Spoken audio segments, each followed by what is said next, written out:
Hello, I'm Tal Heinrich, spokesperson for the Prime Minister's press office. Welcome to the daily briefing. Thank you for joining us. I will start with a brief update, and then we will move to the Q&A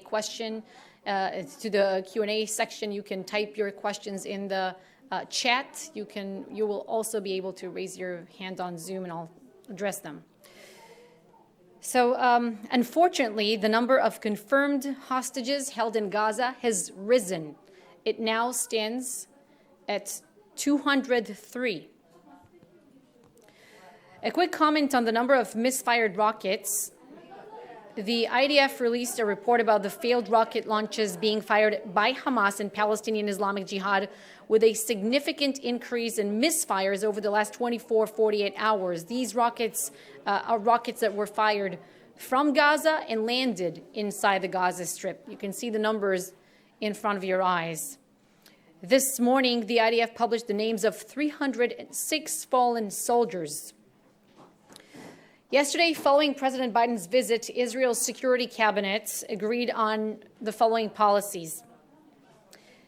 First, Israel will not allow humanitarian assistance from its territory to the Gaza Strip until our hostages are returned.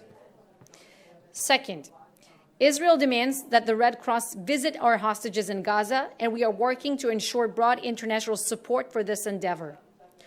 We remind the international community that citizens from over 40 countries have been murdered or abducted as part of the October 7th massacre. Third, heeding President Biden's request, Israel will not prevent humanitarian assistance entering Gaza via Rafah, that's the border between Egypt and Gaza. Israel will allow the transfer of food, water, and medicine for the civilian population located in southern Gaza and those who are evacuating. Important to note here that while Israel supports humanitarian aid, we are concerned that supplies will end up in the hands of terrorists and will not reach the citizens of Gaza.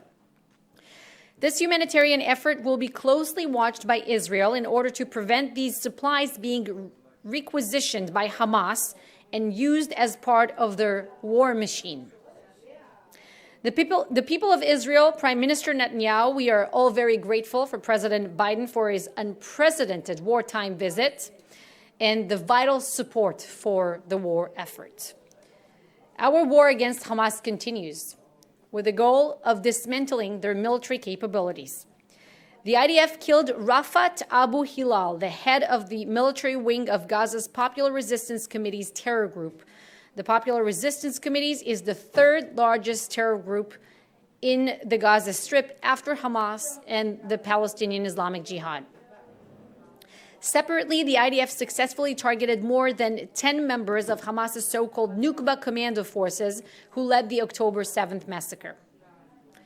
In addition, the IDF targeted hundreds of Hamas assets in the last 24 hours, including anti-tank missile launch sites, tunnel shafts, intelligence infrastructure, and various command centers.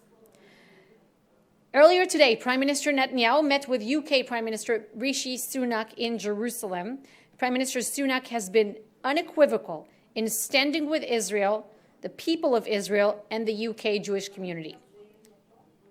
This wartime visit from Prime Minister Sunak underscores the profound friendship and shared values that exist between our two nations. The international support that Israel is receiving is widespread and it's heartwarming, with an international coalition being formed in front of our eyes to defeat Hamas, as was the case against ISIS. Finally, Prime Minister Netanyahu will attend a cabinet meeting this evening. Thank you, and I will now address your questions.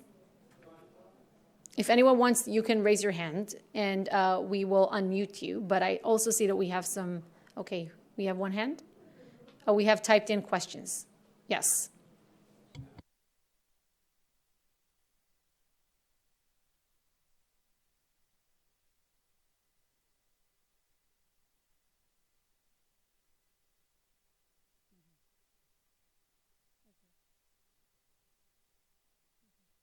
So we see your questions about hostages and about international shared efforts in that respect. All I can say is that Israel demands that Hamas unconditionally release the hostages, Israeli hostages and dual citizenship holders and foreign nationals as well, immediately release them. And we also demand, as you heard, that the Red Cross will visit them and check on their condition. That is very important to us. And again, humanitarian aid will not come from Israeli territory into the Gaza Strip as long as these hostages are still being held captive there. I cannot speak of military operational strategy moving ahead or anything of this kind, but know that there is, we are sensing that there is an international coalition being formed to confront Hamas, just like was the case with ISIS, and we are grateful for all this international support. It is very important that we send a united message against terrorism. Israel is just happening to be right now on the front lines of the global war against terrorism.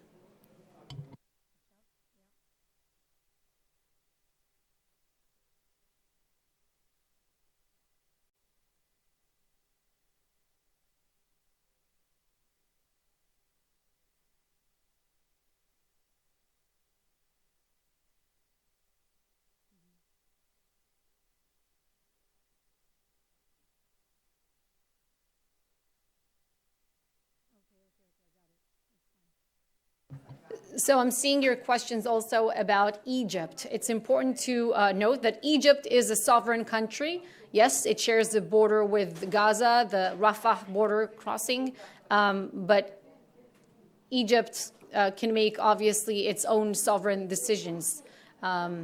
So, as we said, we will not prevent the transfer of humanitarian aid from Egypt into Gaza, but as long as this vital aid, these essential supplies, food, medicine, water, do not end up in the hands of Hamas. That is very important to note, very important. Because we can't have this aid repurposed to attack us as part of the Hamas war machine. I can also tell you that last week there was some attempt to get foreign nationals out of the Gaza Strip, but Hamas blocked their way. Hamas did not let them out. Hamas, the terrorist group in control of the Gaza Strip, they don't let anyone out at this point. So I hope this addresses your other questions.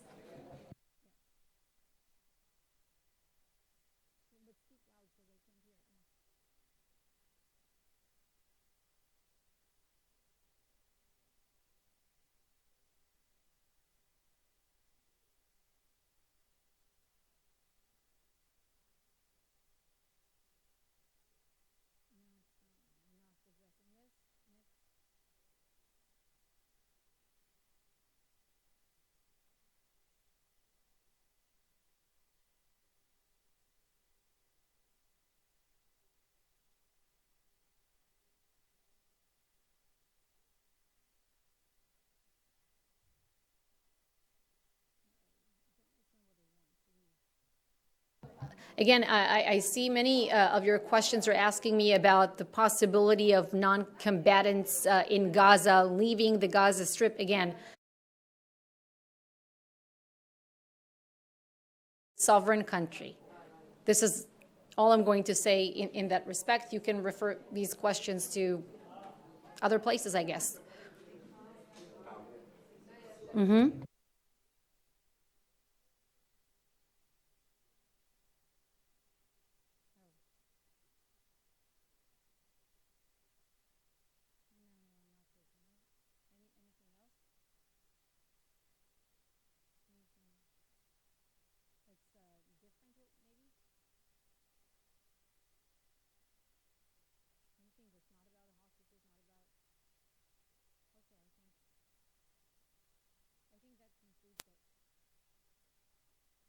All right. I think this concludes the daily briefing. Thank you for joining us.